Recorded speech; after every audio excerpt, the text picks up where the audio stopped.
He's taught millions worldwide how to become rich. Now, best-selling author and financial expert Robert Kiyosaki reveals the financial secrets of the rich with you. See how Robert's simple formula for personal wealth can transform your life and put you on the path to true financial freedom. 60 Minutes to Getting Rich begins right now.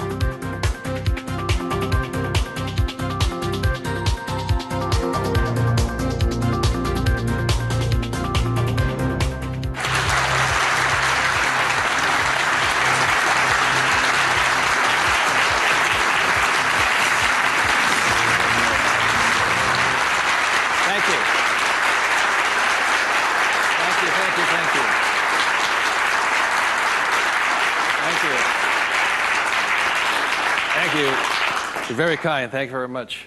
First of all, thank you for coming here this morning, and some of you came from some great distances. I remember every time I do a talk, I'm always worried that people won't show up, and so my ego couldn't handle the blow. So thank you for showing up, and I'll do my best to be of some value or entertainment today. First of all, how many people have had the chance to read Rich Dad, Poor Dad? Good. Okay, thank you. For those who haven't had a chance to read the book, I'll give you a quick background on the story. Rich Dad, Poor Dad is a true story, and it's based upon my two dads. My real dad was the head of education for the state of Hawaii, a very smart man. He was the boss and things like that when I was in school. And my rich dad was my best friend's father. And my best friend's father was a man who didn't finish school. He dropped out of school at age 13. But ultimately became one of the richest men in the state of Hawaii. Self-made, did it on his own, and stuff like that. So Rich Dad, Poor Dad is a true story of what two fathers tell their two sons, my best friend and I, about the subject of money. And as the the positioning statement of the book says, what the rich teach their kids about money, that the poor and middle class do not. And as we all know, for the most part, we learn very little to nothing about the subject of money in school. And so what we learn about money oftentimes is handed down from parent to child. And those are the ideas that we have relative to the subject of money. So my rich dad was a man who, he was my best friend's father, like I said, when you look at the white sand beaches of Waikiki and the hula girls and the palm trees, my rich dad was the guy that owned the land underneath the hotels. And my poor dad, I call him my poor dad, although he was a high-paid government official, and I do mean high-paid. He made a lot of money. In fact, he made much more money as far as a salary and paycheck goes than my rich dad. And so the story is really what my rich dad taught me as compared to my poor dad. And so what we're going to be going over today are some additional ideas and thoughts and information that may assist you in getting wealthier, easier, quicker. How many people would like to get wealthier, easier, and quicker? Good. Thank you. So in contrasting them, most of us have heard, like my poor dad, very middle-class man, smart man, but he had middle-class ideas when it came to money and values. And he always said, son, our house is an asset, and it's our largest investment. And my rich dad would say, here I'm 9 years old. I go, okay, I got it, Dad, I got it, right? And then I would go over to my rich dad's house, and I would say, my dad just said, our house is an asset and our largest investment. And my rich dad would say, well, that's why your old man's not rich, is because your house is not an asset, and if it's your largest investment, you're in really big trouble. And that's when the contrast that started to hit me. And then my poor dad always said, do you think money grows on trees? And his favorite words were, I'd say, Dad, let's buy this. He goes, I can't afford it. And my rich dad said he forbade his son and I from ever saying the words, I can't afford it. He said, the moment you say you can't afford something, it becomes true. So the power of the spoken word or your thought has the ability to become what you think is real in the world. So if you say, I can't afford something, that becomes your real world or reality. And what my rich dad said instead was, instead of saying I can't afford it, simply say, how can I afford it? Or in school, a lot of times, I'd say, hey, Dad, guess what? I'm going to be a millionaire. He goes, you can't do that. And my rich dad said, never say you can't do something. Ask yourself, how can I do it? And he said, and just in the switching of those words, if you say, how can I afford it, your mind opens up to the possibility. And your mind then has to go to work. This is your single most powerful tool you have is the brain. But if you say, I can't afford it, then the thing goes to sleep and it sits there, goes dormant, and doesn't have to do any more work. You're the one who's doing the work then. So those are some of the subtle differences. My poor dad, the school teacher, the head of education, always said to me, he says, son, go to school, get good grades, get a safe, secure job, high-paying job, and work hard. And my rich dad said, that's a good idea if you want to work hard all your life. He says, but if you want to get rich, you have to learn how to have money work hard for you so you don't have to work for it. And you also have to learn to buy companies. Don't be the guy applying for the job, be the guy that's handing out the job. But I want to give you something I really say to people, is that there was 3 main points that I think made a difference in my life. And point number 1 is that I realized very early on in life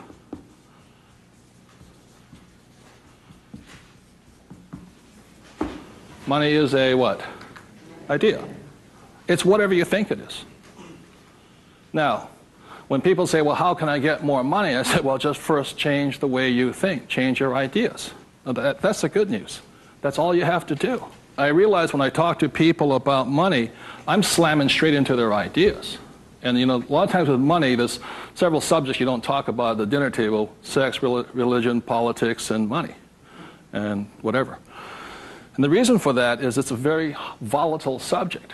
Whereas in my family, my poor dad, the school teacher family, was, I'm not interested in money. Money is not that important to me. And began to realize that was my poor dad's idea, was his attitude. Whereas my rich dad always said to me, money is power. Money gives you power. Respect it. Treat it respectfully. So there's all these different ideas about the subject of money. The thing I hear people say is, I'll never be rich. And that becomes a self-fulfilling prophecy, you see. And that's why money, just as an idea, is so, so powerful. And when I talk to people, I oftentimes ask them, I say, what did your parents tell you about the subject of money? Because that becomes real. If you were told, go to school and get a job, see, many of us may not be in the same profession, but we're following the same path. And most people did not come from families that were rich. In America, less than 1 out of 100 people at age 65 becomes rich. In the richest country in the world, 1 out of 100. 4 become wealthy. I think 56% are dependent upon the government or a pension to take care of them. And they start going downhill. So what I had to do, what I'm going to be talking to you about, is I had to watch my ideas, I had to watch what I said, and I had to watch who was giving me the ideas. Okay? Because they're not the same. Like you go to one doctor and they say, eat a low-fat, high-carbohydrate diet. You go to another doctor, they say, eat a high-fat, low-carbohydrate diet. Somewhere you got to make your choice. Number 2, the thing that I learned by having 2 dads with their contrasting points of view, I realized this really early on.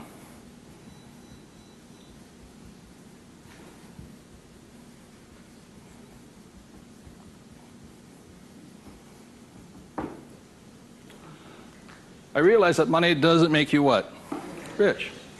Because my poor dad made more money than my rich dad. So I think one of the biggest mistakes we've been going into is a lot of times people actually think if I win the lottery, then I'll be rich.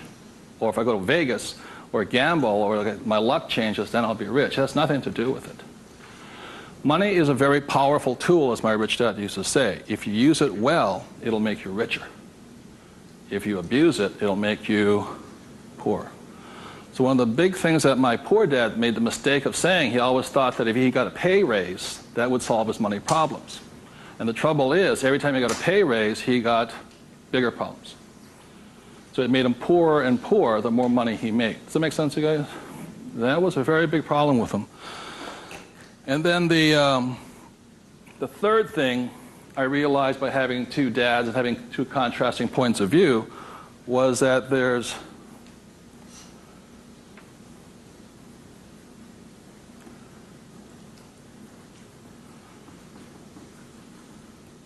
Two kinds of money problems. One problem is not enough money. The other problem is too much money. And they're both problems. And the thing that I say to people is this, that, like I think most people think they're real special. I'm the only one with money problems. Well, the reality is everybody has money problems. Everybody. Every single person. Every company has money problems. Every country has money problems. Every government has money problems. Everybody has a money problem. What makes you rich or poor or middle class is how you challenge or handle the problem. And what most people do, since, so most of us came from families where the problem was too much or too little. Too little. And that becomes our idea. We think money is scarce, hard to get, work hard for it. Very popular idiom going around today suggesting that the way you get rich is cut up your credit cards. Oh, man. Live below your means. Those are poor people's mentalities. Save, go long term, buy mutual funds. And it's not a rich person's way of thinking. I love my credit cards. They make me happy.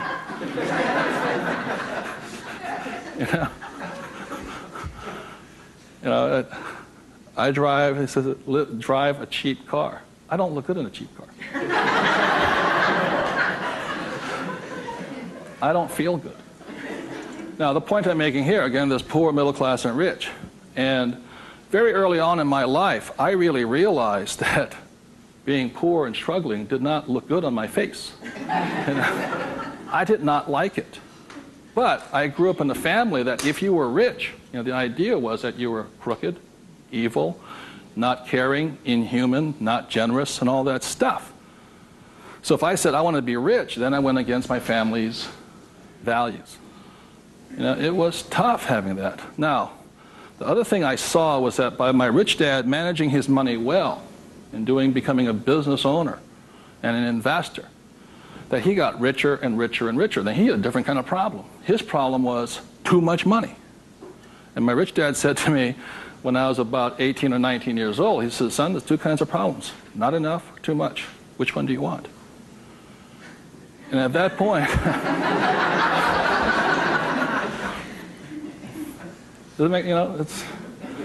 and so I made an obvious choice. I said, I like the one with too much. I want to have that problem. And it's a very big problem. So knowing these three different things, I could make different distinctions and different choices in my life. The big point I want to make today is that money comes down to fundamentally a choice. That's all it is.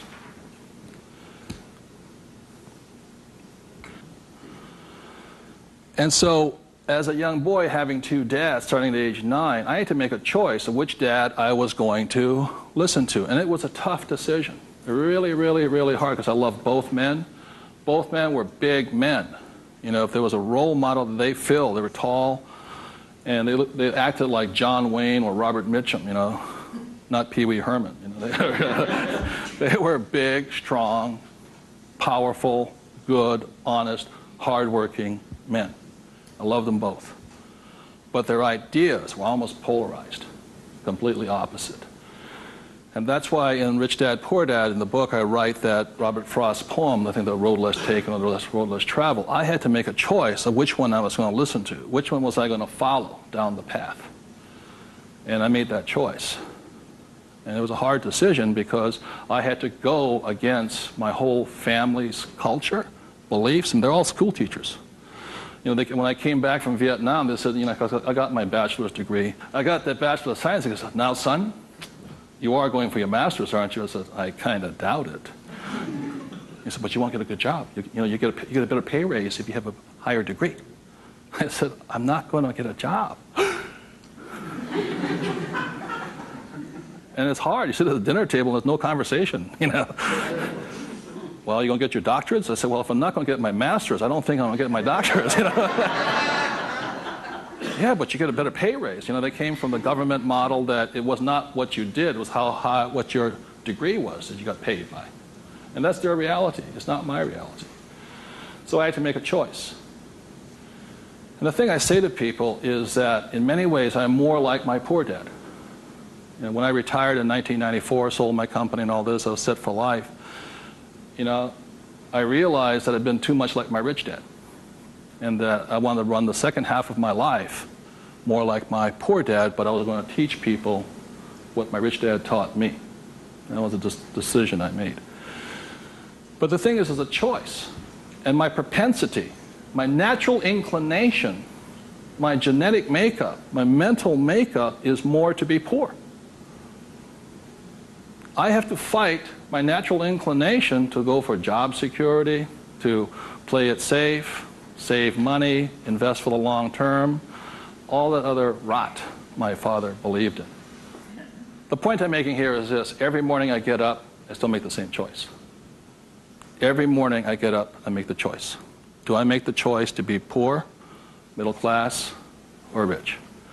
And we all have that choice. You know, we have to, as individuals, make that choice. By the end of my talk today, you'll find out how easy it is to become exceedingly wealthy. But it's just a choice. Okay? So my intention is to maybe shake some of your core values.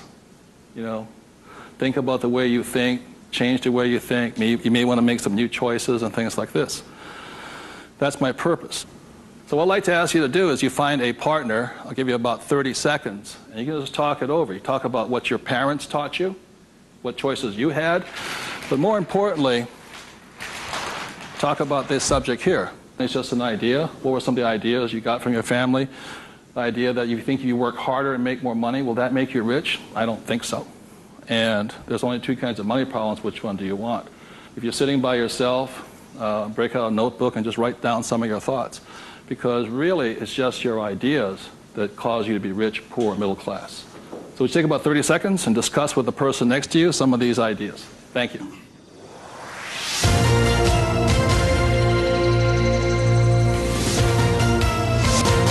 The main point of the book, Rich Dad, Poor Dad, for those who have not read it, so this is book number 1.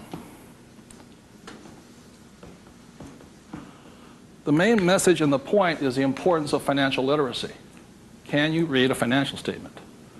So, again, comparing my rich dad and my poor dad, the school teacher, was very word literate. I mean, he read a novel a week.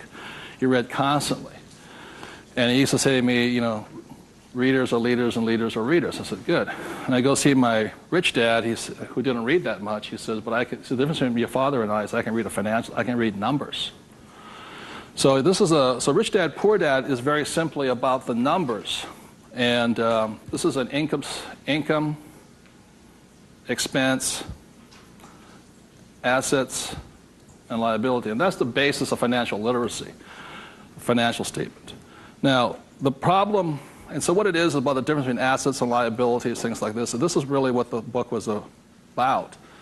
You know, the thing about an asset, my father would say our house is an asset, and my rich dad would say it's not, because very simply assets, according to my rich dad, asset will put money in your pocket whether you work or not. And a liability will take money from your pocket whether you work or not. That was very simply it.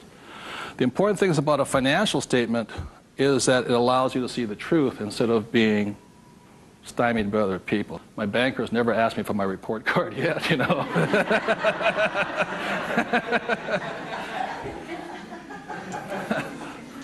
And what your banker asks for is your what? Financials. Because what a banker wants to see is your financial intelligence, not your academic intelligence. And both are important. Academic intelligence is important, you know, forever. But so is financial intelligence. So my rich dad said your financial statement is your report card once you leave school. And the problem is 99% of the people leave school and they don't have a clue what a financial statement is, much less what a checkbook is. You know, they know credit card, but they don't know much beyond that. And so they're easily swayed with the idea your house is an asset. And that's what gets them in trouble. They can't tell the difference between an asset and a hole in the ground. So that's a big problem there. Okay?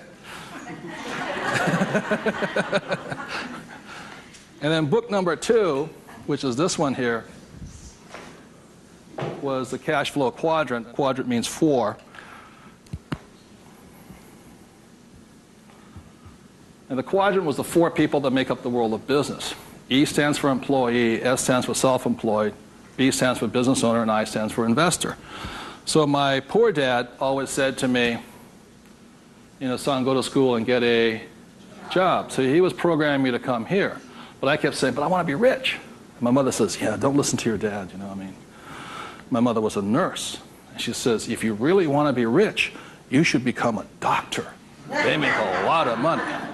So my mother was saying become, specialist, self-employed, or small business owner, independent. You hear people say, if you want to be successful, get a profession. Something you can fall back on. Become a plumber, electrician, attorney, accountant, something you can fall back on. Because these guys are the smart guys. These are the people that become doctors, lawyers, accountants, and they're really the brains of the class. My rich dad said to me, Robert, you make a lousy employee. You can't follow orders. You don't like sitting still. And you're not very smart. I said, right. He says, you'd be very good over here. He says, because these guys aren't that smart. And that's the truth. That's why some of the richest people on earth are over here, because they're not smart. But they know how to surround themselves with smart people. And that's one of the biggest differences. And the other part is the investor. And the investor uses a different mentality, different emotions. The investor wants their money to work for them. And their words are, what's my return on investment? How soon do I get my money back? See, most people have the money in a 401k. That's not an investment plan, it's a savings plan. An investor would not do that because it ties that money up too long. I want my money in and I want my money out. I want to know when it comes back to me. It's called velocity. How soon do I put it in? How soon does it come back? Savers put it in and they leave it there forever. It's a different value system. My rich dad said, you always tell an employee by their words. They use the same words all the time. So an employee will always say, I'm looking for a safe, secure job with benefits. Always. My rich dad also said you can always tell a self-employed person because they'll say such things as, I'm going to charge you 6% commission, like a real estate salesperson, or $100 per hour, or I'm going to charge you for the job by this much. So they go, for these people, time is money. And the business owner, what they say, I'm looking for the smart people, best people, I'm looking for the best system. They don't, because they want to move on and start another business. They want to have multiple corporations. Very big difference. And an investor says, I want an ROI. Now, the theme song for the self-employed, the difference between the small business owner and the big business owner is very simply this. A big business owner, if they do the job right and build the company, they can leave. And when they come back, the company's doing better without them, more profitable because they have the bright people running it. A self-employed or a small business owner, if they leave, the income goes where? Down. Or if they have employees, they just ferret out they just take everything, the thing falls apart. So that's the difference. And also the difference between an S and a B is the size of their ideas. Like a lot of times I meet people come up to me and say, I want to start a hamburger stand. One hamburger stand, Whereas the same guy named Ray Kroc comes and says, I'm going to build a hamburger stand all over the world. Difference in vision, idea, and leadership skills. They're very, very different people. And the reason they're different is because emotions. This person here values, it's fear, so they want security. Security drives them hard. So they're fearful. This person over here is lack of trust. And these guys are highly specialized. They're also the most satisfying, because they have their own time, their own life, and all this. They're very happy this way, but it has its limitations also. And generally, these people are limited to about $500,000 a year max in here, just because time is money. Over here, it goes unlimited, how much you can earn. So there are very, very big differences in the thing. The investor here, their thing is they're neutral, emotionally neutral. In other words, what that means is they don't care if you're winning or losing. When somebody says, I go to somebody, the stock market's going to crash. The mutual funds get wiped out. They're not neutral. They're reacting. A true investor doesn't care if the market goes up or the market comes down because they're going to make money either way. That's an investor. They really do not care. They know that losing is part of winning. It's called money management, how well you do that and all this. Very, very neutral. And this person over here, the emotion is patience. You have to be patient. These guys want to get paid now. These people may not get paid, and the average, 3 years, right? They don't get paid. That's why the first question when somebody comes to ask me to invest in their company is, are you willing to work for free for 3 years? I go, no. I said, well, I don't invest with you. Because you're still thinking like this. So those are the emotional differences. Because today, just being an employee is suicidal. Today you have to be employee plus an investor. You can be self-employed plus investor. Okay, you have to be on both sides of the quadrant, is what I'm saying, minimum. Whether you're here, here, or here. If you ever want some time off, you have to be an investor today. So very simply on, starting from the age of 9 and 10, I started here and I stayed here. That makes sense, you guys? I stayed here. Because this is my money working hard for me, so I don't have to work hard for money. It's a different point of view. They're very, very different. The rich have the best investments, number one, because they have money. People say, how do you find a deal? I say, get rich. Because if you have money, they come find you. It's really simple. The thing about this one here, the richest or the fastest game in the world played today, the way to get rich forever has been this one. I talk about in this book how my rich dad went and bought one of the best pieces of white sand beach in Hawaii. And I said, how did you afford that? He wasn't making any money. He didn't have a job. He says, how do you afford the best piece of beach in Hawaii? He says, personally, I can't afford it. See, none of these people could afford it either. It was about $10 million. Individually, you cannot afford it, but your business can afford it. It's one of the biggest secrets of all. So the reason I started here and learned to build businesses so I could invest. So I can take down bigger and bigger properties by this. Individually, I cannot do that. I don't earn enough money as an individual, but my company can. So the thing about the third book, which is Rich Dad's Guide to Investing, is called the 90-10 rule of money. The 90-10 rule of money is very simply says is this, is that 10% of the people always make 90% of the money, always. That's a very big part of it. And a big part of the investment book is how do you take your idea, build a business around it, and take your business public. So the reality, as I know, is every single one of you sitting out there in the audience, you have an idea that can make you exceptionally wealthy beyond your wildest dreams. Every one of you is creative enough to have an idea. The trouble is, when you went to school, they didn't train you to be a business owner. They trained you to be an employee, working for the rich. What the rich have the ability to do is take their ideas and create massive businesses out of them. So you have your business, which does your investing for you. And the tax laws are written in your favor, investing through a business. That's how the rich get rich, because they pay less in taxes, very simply because they invest through the B and I quadrants. Investing from here, the laws are written against you here. In America, 1943 was the Current Tax Payment Act, which made anybody who was an employee could not pay themselves first. Government gets paid first. If you get a pay raise, government gets a pay raise. Forever. Forever. You make $1 million, you still pay more in taxes, incrementally.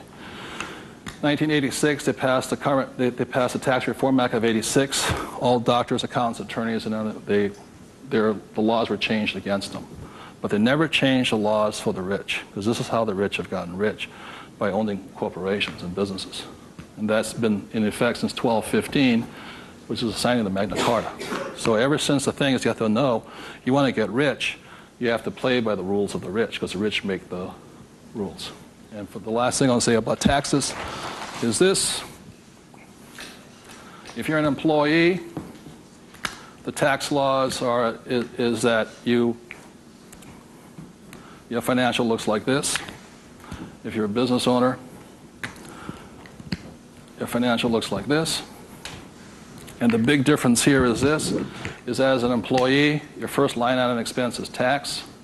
If you're a business owner, it's the last. That is the biggest loophole ever. And that's why the rich get richer. Is they can take their money that comes in here and goes in here, and these guys, the money comes in and goes there. Very big difference. So would you take 30 seconds and discuss whatever you have heard so far? Thank you very much.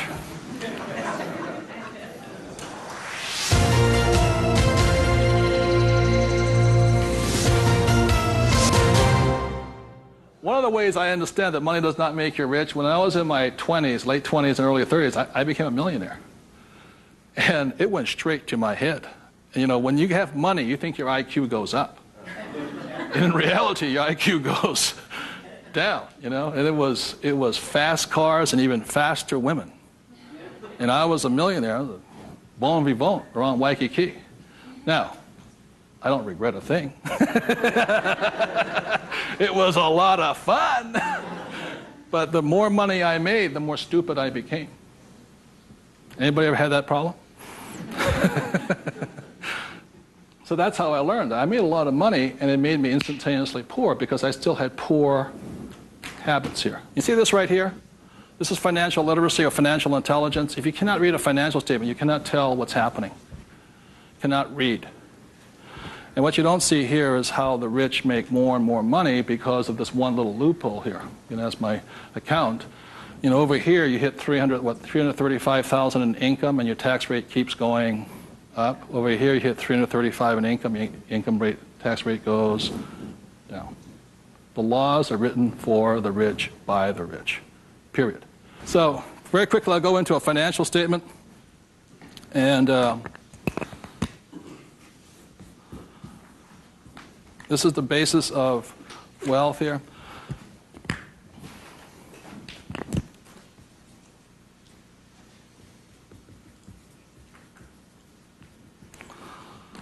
So what happens to most people is they say their house is an asset and all this. My rich dad said, your house is not, whether a house is an asset or not, has nothing to do with this thing here. It has to do with the most single important word in business, and that word is called,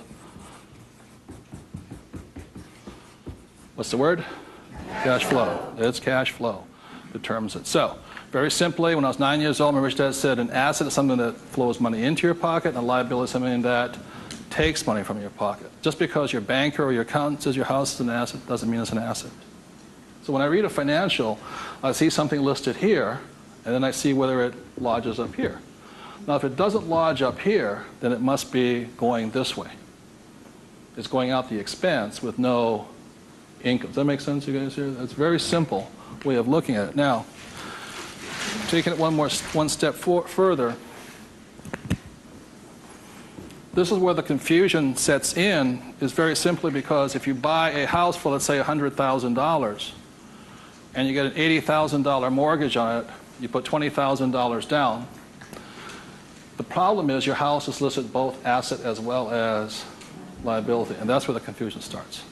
It's listed in both sides, and that's the problem. So the thing here is this, and by the way, the word mortgage comes from the French word mortier, which means death.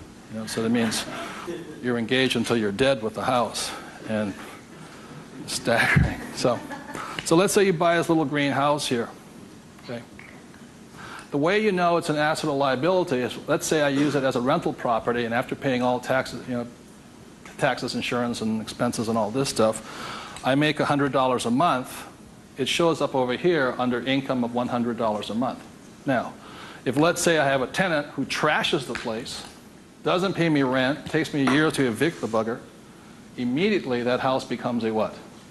Liability. So the house can be either asset or liability, but it's not because it's an asset or liability listed here. What determines if it's an asset or liability is income and expense. So what makes a person struggle financially is that what they do is they go out and buy a house, and they call it an asset. So you have a house mortgage over here. You buy a car, you call it an asset. You buy yourself a Gucci suit, that's called an asset. You get a gold watch, it's an asset, and all this. But they're really what? Liabilities. And so what happens is, I can tell if a person's rich or poor or middle class very simply by reading the financial. I can look at the financial and see this. If money's coming in and money's going out, this is the cash flow pattern of a poor person. It's not how much money you make. It's how you spend your money. I know a doctor here in Arizona, he makes over $500,000 a year. But he spends $525,000 a year. It comes in and it goes what? Out. He thinks like a poor person. Okay. The average middle-class person, because they have a job, and the bankers like people with jobs and all this, they get all this stuff. This is their cash flow pattern. They have huge long-term liabilities. They're illiquid. Okay? And this is the cash flow pattern of the great middle class who think they're rich. My rich dad said, just because you live in a big house, have a nice car, and wear nice clothes, doesn't mean you're rich. You could be broke, more poor than the poor person. So the difference for me was that I spent my life learning how to acquire assets. So I don't need a job. The object was never to work for money. It was to learn to acquire assets that put money in my pocket, either stocks, bonds, real estate, businesses. So this is the cash flow pattern of the rich. The question, the way to find out how rich you are is this: let's say you're married, husband and wife. If the two of you stop working, what happens? See, if my wife and I stop, income still keeps coming, because it's not dependent upon us working. The average person, all their assets, they realize if they stop working, are really liabilities. As my rich dad said, assets feed you if you stop working, liabilities eat you. And the reason they can't stop working is because the liabilities eat them. So the definition of wealth is how long can you survive without working? And it's measured in days or years in time. So when I retired in '94, my wealth was infinite. In other words, I always had more than enough money coming in that was greater than my expenses. And that's a way of thinking. Would you please take 30 seconds to discuss that thing on cash flow? It's cash flow that determines if you're rich or poor, okay? Thank you.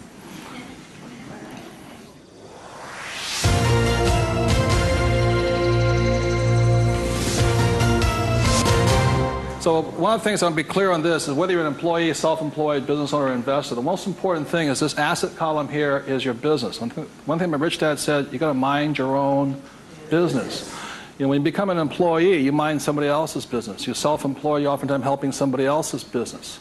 So regardless of where you are, this is your business here. Like I talk about a rich dad, poor dad, you know, somebody says, what profession are you in? What business are you? I'm a banker. So, well, what, you know, that's their profession. It's not their business. This is your business. And your business, you should be an investor. You know, managing your own portfolio, acquiring your own assets, be it business, real estate, or paper, like stocks, bonds, and mutual funds. So what we're taught in school is not to mind our own businesses. We're taught to mind everybody else's business. And that's my message, is mind your own business. That's how you get rich, okay? So moving on, last thing is this. So when a banker says to you your house is an asset, he's not lying to you. He's just not saying whose asset it is.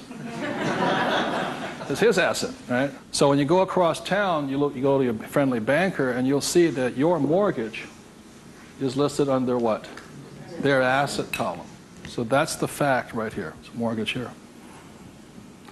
And the way you know it's an asset, and they list it that way. I'm not telling you something, that they list it that way. The way you know it's an asset is because your mortgage puts money in their pocket. And your mortgage takes money from your pocket. You see, it actually goes like this. It's a complete circle. Now, so that's why they're not lying to you. It's just they're not saying whose asset it is, it's theirs.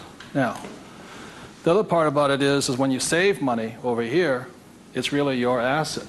Now, if a balance sheet must balance, it has to balance someplace else. You go to the bank, where does it balance? Bank. But is it their asset or their liability? It's their liability. So your savings are their liability. Notice that? Because they have to pay you money for your money.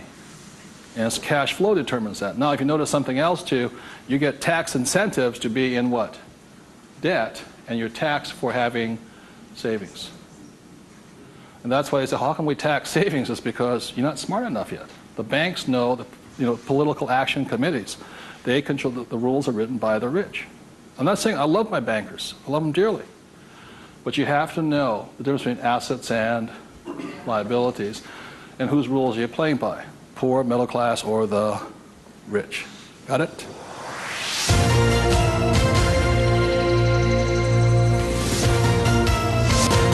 I'm going to talk about a subject that's getting nearer and dearer to many of my peers' hearts lately.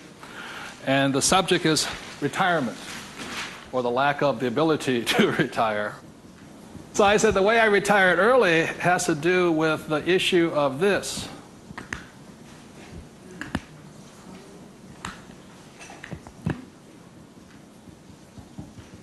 Debt versus what? Equity. The reason I could retire early was because I'm in debt. I borrowed my butt off to retire early. The average person is going to take to 65, 75 as long as possible because they're trying to retire on what? Equity. In other words, they're going to try and use their hard-earned cash to retire, where I would rather use the bank's money to retire. So I am in debt up to my eyeballs. Because the reason is I know some of you out there, because I'm sure some of your parents told you to get out of what? Debt. Well, that's not that intelligent. Because you have to know there's good debt and what? Bad debt. And most people are loaded with what?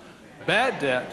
And if you want to get rich, load up with what? Good debt. And the question I asked those bankers, I said, let me ask you this. How long would it take you to save $1 million? I'll ask you guys, how long would it take you to save $1 million? A couple of years at least, right? Yeah.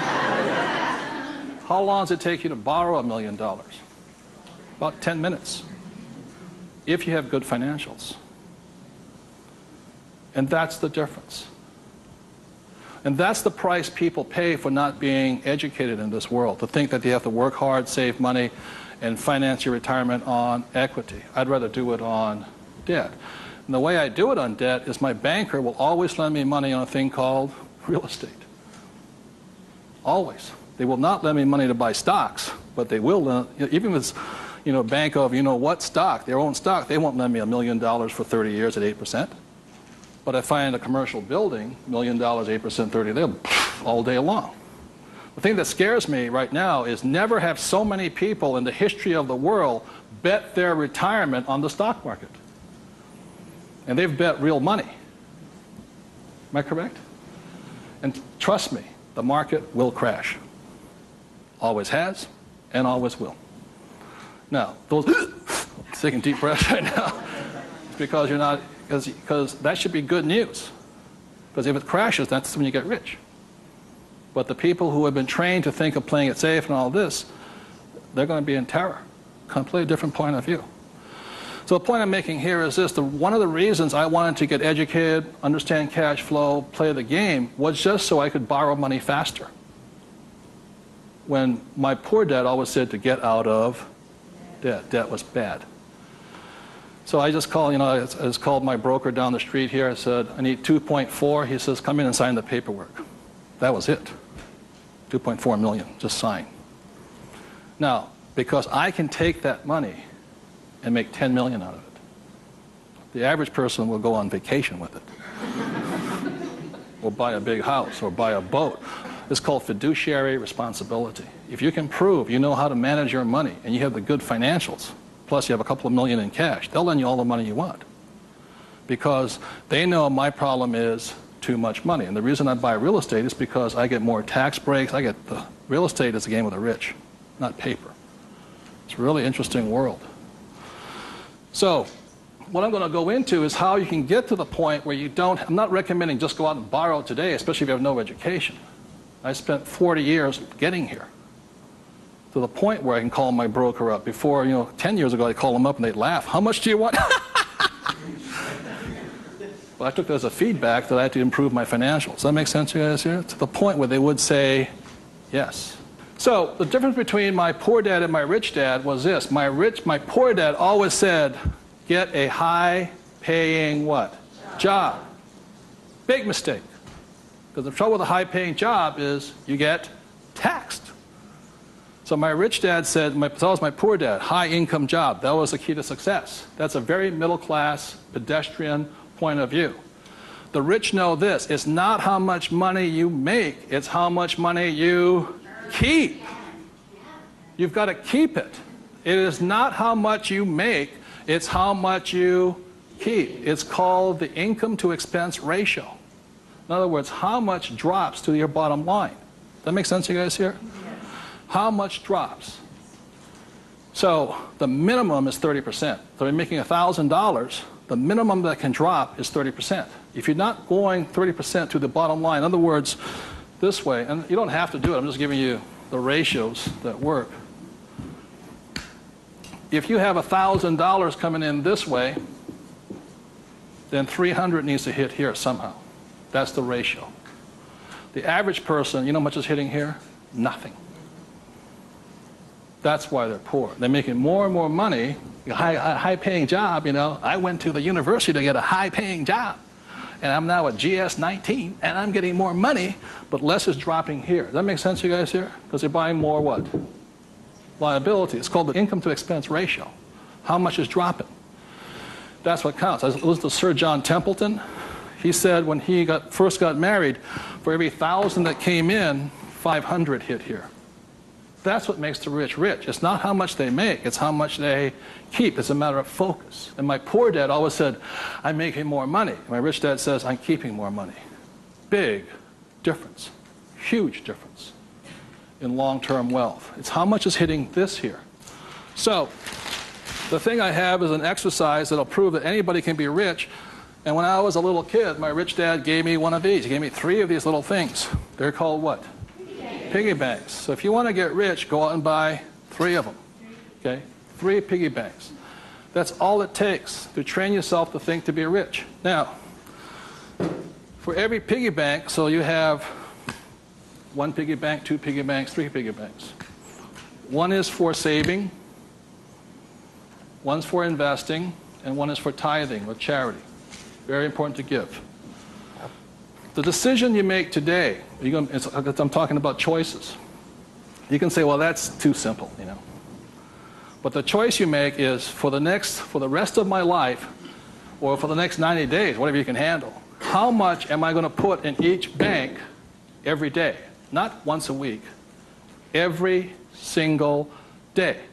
Because what you're training is your brain to think like and act like and be like a rich person. You're dropping it to the bottom line. So, let's say the most you can handle today, given your horrific financial brilliance, is $1. Good. Now, I don't care the dollar amount, but I do care that you do it. It's just like going to the gym and saying, you know, today I look like a sumo wrestler, but tonight I'll look like Arnold Schwarzenegger. It's not possible, you know what I mean? It's not going to happen.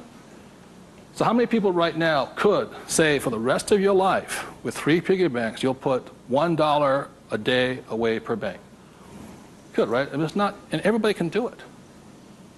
But the problem is, most people won't. And that's the difference. But once it hits your piggy bank, it's yours for the rest of your life. You pass it on for generations. That's what the rich do. The middle class finds some cheap and tacky excuse to break the bank. Am I correct? You know, I got to spend this money. That was my poor dad. Well, if I make more money, I'll get a pay raise next year in the government, you know, be a GS-19.5. But they kept breaking the bank. Now, it has nothing to do with the dollar amount. It has to do with the habit, the way of thinking, that this is more important to me than eating. It's more important than my kids' clothes. More important than everything else is this. This is first. So start with $1. Everybody can do that. All it is 0 to go to 10. Now, at this point, people say, well, that's not that tough. Try $10 a day. Then you see some heartbeats. At that point, you're now at the boundary of what's possible for you. It's only a 0 added on to it. And you want to spend it. Now, if this becomes easy at $10, then just up it to, and you'll find your heart rate going up. So when people say, well, this is a simple exercise, I'm beyond it, then try going to, it is not the dollar amount. I mean, it's not the things, it's the habit. And you know you're a stud.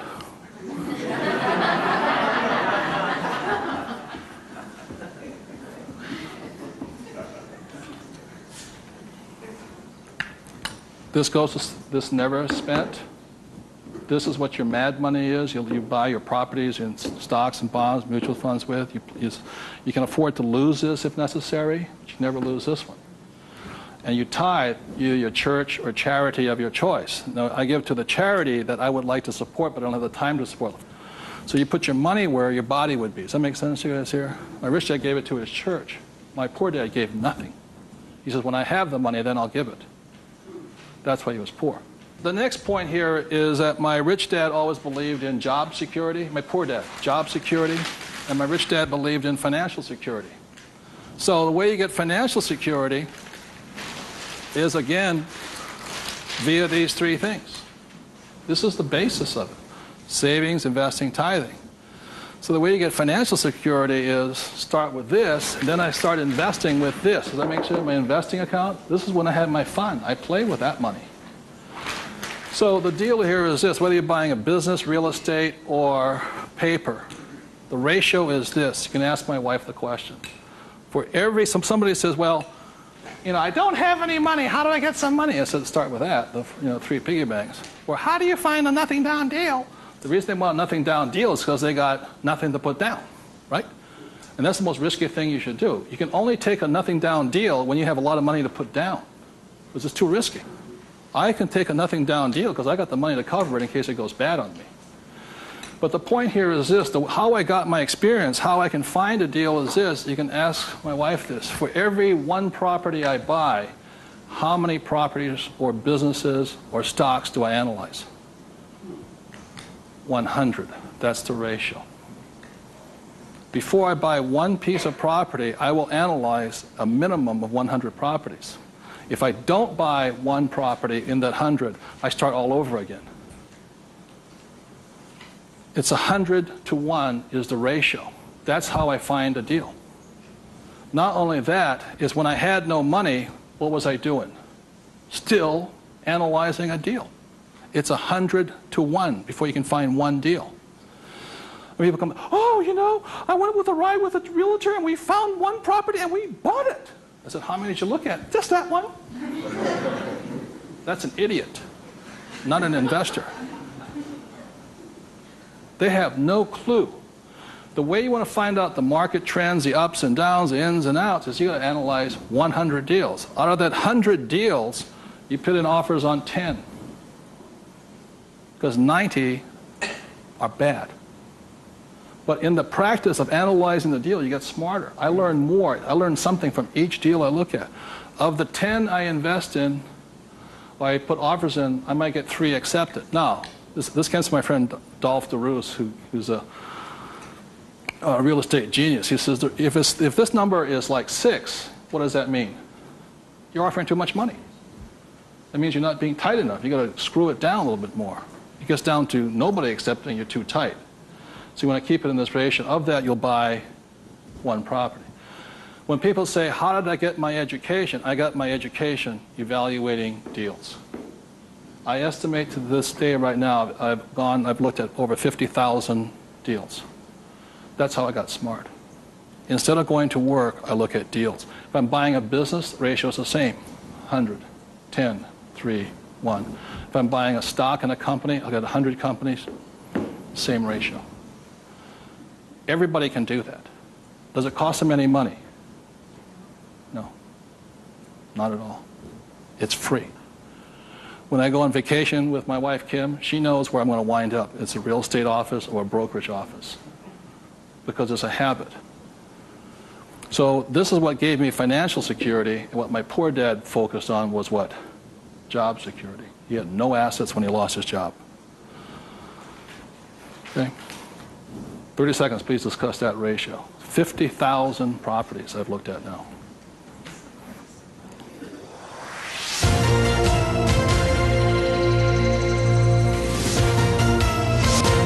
I'm going to do one last thing that, in my experience, keeps most people poor or struggling financially. So you remember the 3 piggy banks? That gives you the money. Doing this, 100 deals, the reason I don't have a job is because it would interfere with me looking at deals. I don't want to do that. I'm looking at a deal constantly. That's the people that work with me constantly. That's all I'm doing is tracking down deals. It's a waste of time to work. I don't get rich. So that's the thing. The second part is most people don't have the time to spend the time to get rich. They're too busy working for the money. And the third part is most people say it's risky or it's fearful or they chicken out. You know, they see a deal. Even if they see it, they back out. And I've seen so many people do it. And the reason for that is because if this is an iceberg, okay, most people, they say, I'm going to get the 3 piggy banks, I'm going to look at 100 deals, but it comes time to put the money, we call go hard on the dollar. Got to go hard. If this is your conscious mind, let's say, this is your what? Subconscious. Money, sex, politics, religion. This thing takes over. I have seen people go, I might lose money, when the stock market crashes, and what if this is bad, and I'm going to call my accountant, my attorney. This talks. I see them walk away from it. Well, I'll think about it. It doesn't cost you anything to buy a piece of property. Nothing. It costs nothing. It's called you put an option down on it. I sit there and say, well, you want $1 million? I said, here's a $20,000 check. Don't cash it for a week. I'll see you. I option it. Same as in the stock market. Option. I don't use the thing. It doesn't cost you any money to buy a piece of property. But people will talk themselves out of it.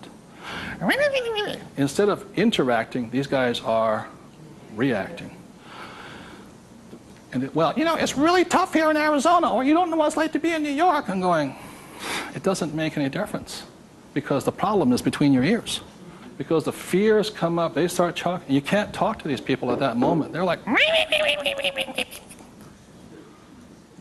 and the reason is because of the magic word. What is it? Fear. And what happens to the average person, fear stands for false evidence appearing real. And what I mean by false evidence is that if this starts talking, they'll start gathering the evidence to make sure that it's real. Well, you know that most businesses fail. Let me show you the facts, and let me show you the stats. See, they're looking for all that false evidence. They'll validate, they'll justify it. They'll call their mother, their sister-in-law, their brother-in-law. Yeah, we agree with them. Am I right? Yeah. They'll make it real. It's not real. Like, I got crucified that said, that the 9 out of 10 businesses fail. I said, that's correct. Most of them fail, but one makes it. I said, look, I failed twice. Twice I was part of the 9, but once I made it to the 10. The difference between you and me is you haven't failed at all yet. Yogi Berra once said the great thing about the National League is that if you strike out 7 out of 10 times, you're in the Hall of Fame. So the biggest mistake was my poor dad, my rich dad, this did his thinking for him. He could give you all the reasons why you fail. When I failed, I felt terrible for about a year. It was horrifying. I lost millions of dollars. Self-esteem, I was homeless again, on the street and all this. But once I got that back, I was stronger. Then I failed the next time. A little bit, 6 months, depression. Third time I hit it. Difference is my poor dad said, you failed. My rich dad says, you haven't failed enough. There is a difference. And my rich dad also said, failure is part of success. People who avoid failure also avoid success. So your biggest expense is not what you spend. Your biggest expense is the money you're not making because you're afraid. So the thing that my rich dad taught me very early on, called fear.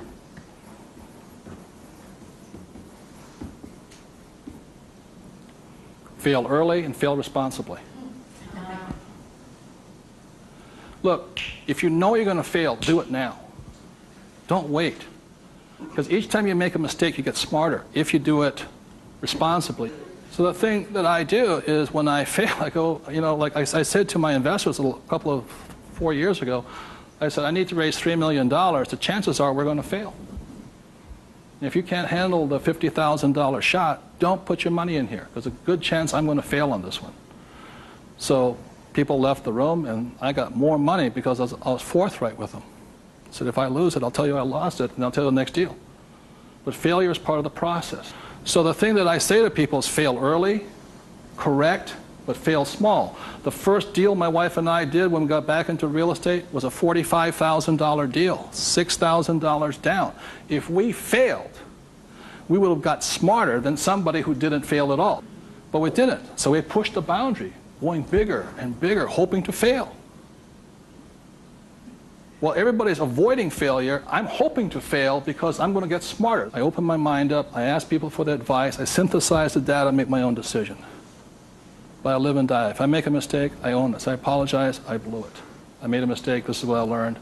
Continue on. So I want to thank you all for being here. The thing I want to leave you most with is that every morning, as a 9-year-old boy, who was going to listen to it was a choice, rich dad or poor dad. Every morning I get up and I still make that choice. Who am I going to listen to? And I hope you make your choices for yourself. Thank you very much.